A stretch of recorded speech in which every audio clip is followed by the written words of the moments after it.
എല്ലാവർക്കും നമസ്കാരം. ആദ്യം തന്നെ നമ്മുടെ സാഹിതിയുടെ പ്രധാനപ്പെട്ട സാരഥികളെ, അതുപോലെ സാഹിതിയെക്കുറിച്ച്, അതിലെ പ്രധാനപ്പെട്ട വ്യക്തികളുടെ പേരുകളെക്കുറിച്ചൊക്കെ ഇന്നലത്തെ പത്രത്തിൽ നമ്മൾ കണ്ടു. അപ്പോൾ നമുക്ക് സാഹിതിക്ക് അഭിമാനിക്കാം. അവർക്ക് എല്ലാവർക്കും പ്രത്യേകം അഭിനന്ദനങ്ങൾ. നമുക്ക് എല്ലാവർക്കും അതിൻ്റെ കൂടെ സാഹിതി മുന്നേറാനായിട്ടുള്ള പ്രവർത്തനങ്ങൾ ചെയ്യാം. അതിനുവേണ്ടി എല്ലാ പിന്തുണയും നൽകുന്നു. പിന്നെ ഇന്നത്തെ ഈ ടോപ്പിക്ക് ഏണസ്റ്റ് ഹെമിംഗ്വേയെ കുറിച്ചുള്ളത്, ഞാനത് മുക്താണ്ഡം വി കെ എന്ന് പറഞ്ഞിട്ടുള്ള പുസ്തകത്തിൽ ഇതിനെക്കുറിച്ച് ഹെമിംഗ്വേയെ കുറിച്ച് ഒരു ചെറിയ പോർഷൻ വരുന്നുണ്ട്. അതായത് വി കെ ഹെമിംഗ്വേയെ ഇഷ്ടപ്പെടുന്ന ഒരു മനുഷ്യനാണ്. പപ്പ എന്നാണ് പറയാറുള്ളത്. ഹെമിംഗ്വേയുടെ ലൈഫ് സ്റ്റൈല്, അതുപോലെ ഹെമിംഗ്വേയുടെ വസ്ത്രധാരണം, സൈനിക വസ്ത്രം, പൈപ്പ്, ഇങ്ങനെയുള്ള പല കാര്യങ്ങളും അദ്ദേഹത്തിന് വളരെ ഇഷ്ടപ്പെട്ടിരുന്നു. ഹെമിംഗ്വേയുടെ കൃതികൾ ഇംഗ്ലീഷ് പഠനം ആരംഭിച്ചപ്പോൾ ഏറ്റവും കൂടുതൽ ഹെമിംഗ്വേയുടെ കൃതികളാണ് വി കെ വായിച്ചതെന്ന് പറയുന്നുണ്ട്. അപ്പം അങ്ങനെ ഒരു ഹെമിംഗ്വേ ആരാധകനായിട്ട് മാറുക ചെയ്യുന്നത്. അതിൽ വി കെ 2 ആത്മഹത്യകളാണ് നേരിട്ടത്. ഒന്ന് ഹെമിംഗ്വേയുടെയും അതുപോലെ സ്വന്തം മകൻ്റെയും. അപ്പം അങ്ങനെ 2 ആത്മഹത്യ നേരിട്ടിട്ടുള്ള ഒരാളുമാണ്. അപ്പോൾ ആ രീതിയിൽ വി കെ സ്വന്തം അച്ഛൻ്റെ പ്രതിരൂപം എന്നുള്ള രീതിയിൽ, അല്ലെങ്കിൽ സ്വന്തം രൂപം തന്നെ വേറെ റിഫ്ലക്ഷൻ എന്നുള്ള രീതിയിൽ ഏകദേശം ഒരേ ശരീരഘടനയുള്ള ആളായിട്ട് അങ്ങനെയും കൂടിയും ഒരു അഡ്മിറേഷൻ വി കെൻ്റെ ഭാഗത്തു നിന്നുള്ളതായി ഈ പുസ്തകത്തിൽ ഞാൻ വായിച്ചു.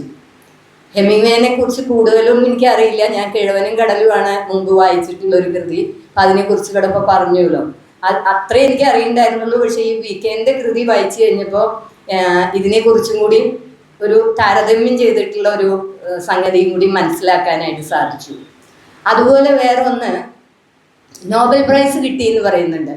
ആ നോബൽ പ്രൈസ് വാങ്ങാനായിട്ട് അദ്ദേഹം പോയില്ല എന്ന് പറയുന്നു. നോബൽ പ്രൈസിൻ്റെ കാര്യത്തിന് പോകുന്നതിന് മുമ്പ് അതിനെക്കുറിച്ച് അദ്ദേഹം പോയി കഴിഞ്ഞാൽ ഒരു 1.5 പേജ് ഓരോ ദിവസവും എഴുതാറുണ്ട്. ആ എഴുത്ത് മുടങ്ങും, അതുകൊണ്ട് ഞാൻ നോബൽ പ്രൈസ് വാങ്ങാൻ പോകുന്നില്ല എന്ന് തീരുമാനിക്കുന്ന ഹെമിംഗ്വേനെ കുറിച്ചാണ് പറയുന്നത്.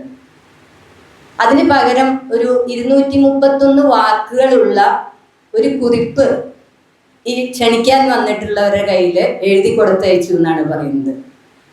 അപ്പോൾ നമ്മൾ ഇന്നെന്ന് പറഞ്ഞു ഏത് അവാർഡ് കിട്ടിയാലും എത്ര കൊച്ചു അവാർഡായാലും ഓടിപ്പോയി വാങ്ങുന്ന സ്വഭാവമുള്ള നമുക്ക് ഹെമിംഗ്വേ അങ്ങനെ ചെയ്തു എന്ന് പറയുമ്പോൾ ഹെമിംഗ്വേ ഒരു കൈ കൊണ്ട് 2 കൈ കൊണ്ടൊന്നും തൊഴുതാൽ പോരാ, അതിൽ കൂടുതൽ തൊഴണം തോന്നും. അത്രയും നമുക്ക് ബഹുമാനം തോന്നുന്ന ഒരു വ്യക്തിത്വമാണ്. അതാണ് എനിക്ക് അതെന്ന് മനസ്സിലായത്. പിന്നെ പുലിറ്റ്സർ അവാർഡ് കിട്ടിയിട്ടുണ്ടെന്ന് പറഞ്ഞു. അപ്പം അങ്ങനെയുള്ള അത്രയും വലിയൊരു അവാർഡിനെ പോലും ത്യജിച്ചുകൊണ്ട് അവരവരുടെ ജോലി 1.5 പേജെങ്കിലും ഒരു ദിവസം എഴുതുക എന്നുള്ള ഒരു ദൃഢനിശ്ചയം അദ്ദേഹത്തിനുണ്ടായി. അത് ഒരു എഴുത്തുകാരന് വേണ്ട ഏറ്റവും വലിയൊരു ക്വാളിറ്റി ആയിട്ടാണ് ഞാൻ കണക്കാക്കുന്നത്. നമ്മളൊക്കെ പറഞ്ഞു വായിക്കുകയായാലും എഴുതുകയായാലും ഇപ്പം ഇന്ന് പറ്റിയില്ലെങ്കിൽ വേണ്ടില്ല, അടുത്ത ദിവസമാവാം എന്ന് വിചാരിക്കുന്ന ഒരു ക്യാരക്ടറാണ്. അപ്പം ഇവിടെ ഹെമിംഗ്വേയുടെ മറ്റ് പല സ്വഭാവങ്ങളെ കുറിച്ചും പറഞ്ഞു. ആ സ്വഭാവത്തിനൊപ്പം തന്നെ നമുക്ക് വയ്ക്കാവുന്ന ഏറ്റവും വലിയൊരു പോസിറ്റീവ് സൈഡാണ് അദ്ദേഹം ദൃഢനിശ്ചയം ചെയ്തിട്ടുള്ളതാണ് 1.5 പേജ് എഴുതുക എന്നുള്ളത്. അതിൽ അദ്ദേഹം സ്റ്റിക്ക് ഓൺ ചെയ്തു. ബാക്കി എന്തൊക്കെ ആഗ്രഹങ്ങൾ അദ്ദേഹത്തിന് ഉണ്ടായാലും, ഇപ്പോൾ സ്ത്രീ ആയാലും പുരുഷനായാലും എന്തൊക്കെ തരം ആഗ്രഹങ്ങളോ ചേഷ്ടകളോ ഒക്കെ ഉണ്ടായാലും അദ്ദേഹം ഈ ഒരു കാര്യത്തിൽ ഉറച്ചു നിന്നു എന്നുള്ളത് നമുക്ക് വളരെ അംഗീകരിക്കാവുന്ന, വളരെ ഇഷ്ടപ്പെടാവുന്ന ഒരു കാര്യം തന്നെയാണ്. അതാണ് എനിക്ക് ഹെമിംഗ്വേയെ കുറിച്ച് ഇവിടെ പറഞ്ഞതിൽ നിന്നും കൂടുതലായിട്ട് പറയാനായിട്ടുള്ളത്. പിന്നെ ഇപ്പോൾ ഇവിടെ ആമുഖത്തിൽ സംസാരിച്ചു ശ്രീ പരമേശ്വരൻ വളരെ കാര്യമായിട്ട് തന്നെ ഹെമിംഗ്വേനെ അവതരിപ്പിച്ചു. എന്തായാലും വളരെ അദ്ദേഹം തർജ്ജമ ചെയ്യുന്ന ഒരാളും കൂടിയാണ്, വിവർത്തകനായതുകൊണ്ട് തീർച്ചയായിട്ടും അതിനെ നമുക്ക് വളരെ ഇഷ്ടപ്പെടുന്ന രീതിയിലാണ് അദ്ദേഹം അതിനെ അവതരിപ്പിച്ചത്. എനിക്കൊരു സംശയം, എനിക്കറിയില്ല, ഹെമിംഗ്വേയുടെ എല്ലാ കൃതികളും തർജ്ജമ ചെയ്യപ്പെട്ടിട്ടുണ്ടോ മലയാളത്തിലേക്ക്? ഈ കിളിമഞ്ചാരോ ഒക്കെ മലയാളത്തിലേക്ക് തർജ്ജമ ചെയ്യപ്പെട്ടിട്ടുണ്ടോ? ഉണ്ട് അല്ലേ? അതിൻ്റെ അവതരണമൊക്കെ കൂടി കേട്ടപ്പോൾ അതൊന്ന് തർജ്ജമ ചെയ്താൽ കൊള്ളാമെന്നൊരു ആഗ്രഹം തോന്നി. അപ്പൊ അതുകൊണ്ട് ചോദിച്ചതാണ് അത് തർജ്ജമ ഉണ്ടോ എന്നുള്ളത്. ഞാൻ വായിച്ചു അതല്ല, അത് ഞാൻ വായിച്ചിട്ടുണ്ടായിരുന്നില്ല. അത് പ്രസന്റ് ചെയ്ത രീതി കണ്ടപ്പോ അതൊന്ന് വായിക്കാം, തർജ്ജമ ചെയ്താലോ എന്നൊരു മോഹം തോന്നി. നോക്കട്ടെ, അവിടെ ഇരിക്കട്ടെ. എന്തായാലും ആഗ്രഹം ഉണ്ടാവുക എന്ന് പറയുന്നതാണല്ലോ നമ്മൾ ഇങ്ങനത്തെ ഒരു വേദി നമുക്ക് നൽകുന്ന ഒരു കാര്യം. അതൊരു വലിയ സൗഭാഗ്യമല്ലേ അത്. അപ്പോ പിന്നെ അതുപോലെ ഇവിടെ ടീച്ചർ സരസ്വതി ടീച്ചർ ഹെമിംഗ്വേനെ കുറിച്ച് പറഞ്ഞു. അതിനെ സ്ത്രീ വിരുദ്ധനാണെന്ന് പറഞ്ഞു കഴിഞ്ഞാൽ അതല്ല എന്നുള്ളത് ടീച്ചർ വളരെ കാര്യമായിട്ട് സമർത്ഥിച്ചു. അതെനിക്ക് വലിയ ഇഷ്ടമായി. എന്തായാലും ടീച്ചറെ വളരെ നന്ദി, വ്യക്തിപരമായിട്ട് തന്നെ നന്ദി പറയുന്നു. അതുപോലെ കൃഷ്ണനായർ മാഷ് ഇവിടെ ഒരുപാട് കാര്യങ്ങൾ ഓർമ്മയെന്ന് എടുത്തു പറഞ്ഞു. അതിപ്പോ ഇവിടെ സന്ധ്യ പറഞ്ഞു നല്ല ഓർമ്മശക്തിയാണ് എന്നുള്ളത്. നമുക്കൊക്കെ അങ്ങനെ ഉണ്ടാവാൻ പ്രാർത്ഥിക്കാം. പിന്നെ മാഷ് ഇത് കേട്ടപ്പോ ഒരു പ്രയാസം തോന്നിയത് എന്താണെന്നറിയോ, ഇതിൽ കുറെ നോവൽസിനെ കുറിച്ച് പറഞ്ഞു. പക്ഷെ ഇതിലത്തെ ആകെ 2 or 3 എണ്ണം മാത്രമേ വായിച്ചിട്ടുള്ളൂ. ഇത്രയും സാധനങ്ങൾ വായിക്കാതെയാണല്ലോ കിടക്കുന്നത്. ജീവിതം ഇത്രയും പോകുന്നു. അപ്പൊ ജീവിതം വ്യർത്ഥമായില്ലോ എന്ന് തോന്നിപ്പോയി. ശരിക്കും ഒരു വല്ലാത്തൊരു വേദനയാണ് തോന്നിയത്. ഇത്രയും ക്ലാസിക്കുകൾ, സത്യം പറഞ്ഞ ഈ ക്ലാസിക് ബുക്സും ഒക്കെ വീട്ടിൽ കണ്ടിട്ടുണ്ട്, ഷെൽഫിൽ ഇരിക്കുന്നത് കണ്ടിട്ടുണ്ട്, തൊട്ടിട്ടുണ്ട്, എല്ലാം ചെയ്തിട്ടുണ്ട്. പക്ഷെ ഒന്നും വായിക്കാനായിട്ട് മനഃപൂർവ്വമല്ല. സ്ത്രീകളാവുമ്പോൾ വേറെ പല കാര്യങ്ങളും തിരക്കുകൾ ഉണ്ടാവുമല്ലോ, പിന്നെ ജോലിയും കാര്യം. പക്ഷെ അതൊക്കെ വായിക്കണം എന്നുള്ളൊരു ആഗ്രഹം ഉണ്ടായി. എന്തായാലും മാഷെ പരമാവധി വായിക്കാൻ ശ്രമിക്കും. വളരെ ഇഷ്ടപ്പെട്ടു ആ അവതരണ രീതി. ഇത്രയും ക്ലാസിക്സ് നമുക്കുണ്ട്, അതൊന്നും നമ്മൾ വായിക്കാതെ പോകരുത്. ഇതൊക്കെ തന്നെയാണല്ലോ നമ്മുടെ സാഹിതിയില് ഈ ശനിയാഴ്ചകളിൽ കൂടുന്ന ഈ പരിപാടി കൊണ്ട് ഉദ്ദേശിക്കുന്നത്. അപ്പൊ അതുകൊണ്ട് എന്നെ സംബന്ധിച്ച് ഞാൻ അത് വളരെ കാര്യമായിട്ട് ഉള്ളിലേക്ക് എടുത്തു. പരമാവധി അത് വായിക്കാൻ ശ്രമിക്കും.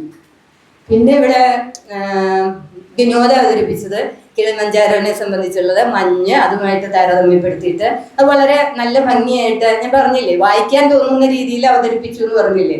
അപ്പൊ അതുകൊണ്ട് തീർച്ചയായിട്ടും അത് വളരെ സന്തോഷമായി. അപ്പൊ അതിനും പ്രത്യേകം നന്ദി. പിന്നെ മൂസക്കുട്ടി സാറ്, അദ്ദേഹം തർജ്ജമ ചെയ്ത കൃതിയാണത്. പക്ഷെ അദ്ദേഹം പറയുന്നതിന് മുമ്പ് ബാക്കി എല്ലാവരും കിഴനും കടലിനും കയറി ആക്രമിച്ച് ആകെ ശരിപ്പെടുത്തി കളഞ്ഞു. പാവം അദ്ദേഹത്തിന് അതൊരു ചെറിയ വിഷമമുണ്ട്. എന്നാലും പോട്ടേന്നേ, അദ്ദേഹം തർജ്ജമ ചെയ്ത രീതി ഉണ്ടല്ലോ, അതിൽ അദ്ദേഹം വളരെ എൻജോയ്മെന്റ് കണ്ടെത്തി എന്ന് പറയുന്നുണ്ട്. അത് തന്നെ വലിയ കാര്യമാണ്. ഒരു തർജ്ജമ ചെയ്യുന്ന ഒരാൾ അനുഭവിക്കുന്ന ബുദ്ധിമുട്ടുകൾ അതെന്തായിരുന്നു എന്നുള്ളത് മാത്രമല്ല, അദ്ദേഹം അതിന്റെ ഈ പുറമേയുള്ള കാര്യങ്ങൾക്ക് ഉപരിയായിട്ട് അതിന്റെ പൊരുളിനെ കുറിച്ച് കൂടി പറഞ്ഞു. ആന്തരിക അർത്ഥം എന്താണ് എന്നുള്ളതും അതുപോലെ അതിനെ ബിബ്ലിയോഗ്രഫി ആയിട്ട് കണക്ട് ചെയ്തിട്ട് യേശുവിനെ ആയിട്ട് കണക്ട് ചെയ്തിട്ടും അതിനെ കുറിച്ച് പറഞ്ഞു. അപ്പൊ അത് ശരിക്കും തർജ്ജമ ചെയ്യുമ്പോൾ അതിൽ നിന്ന് കിട്ടുന്ന സത്താണ്. അതിനെക്കുറിച്ച് അദ്ദേഹം അതിനെക്കുറിച്ച് വളരെ വിസ്തരിച്ച് പറഞ്ഞു. എന്തായാലും അദ്ദേഹത്തിന് പ്രത്യേകം നന്ദി. പിന്നെ നമുക്കിവിടെ അതിൻ്റെ ഒരു മറ്റ് വസന്തമാഷ അതിനെ കുറിച്ച് പറഞ്ഞത്, അതായത് ഒരു മനുഷ്യന്റെ ജീവിതം അല്ലെങ്കിൽ ആയുസ് 85 വയസ്സ് വരെ ആയി.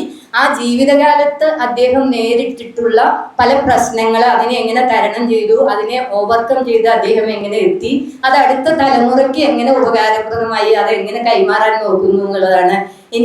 ഞാൻ സത്യം പറഞ്ഞ മാഷ് അത് പറഞ്ഞിട്ടില്ലെങ്കിൽ അങ്ങനെ ആയിക്കൂടെ എന്ന് ചോദിക്കാൻ പുറപ്പെട്ടതാ. പക്ഷെ അതിനു മുമ്പ് മാഷ് അത് പറഞ്ഞു.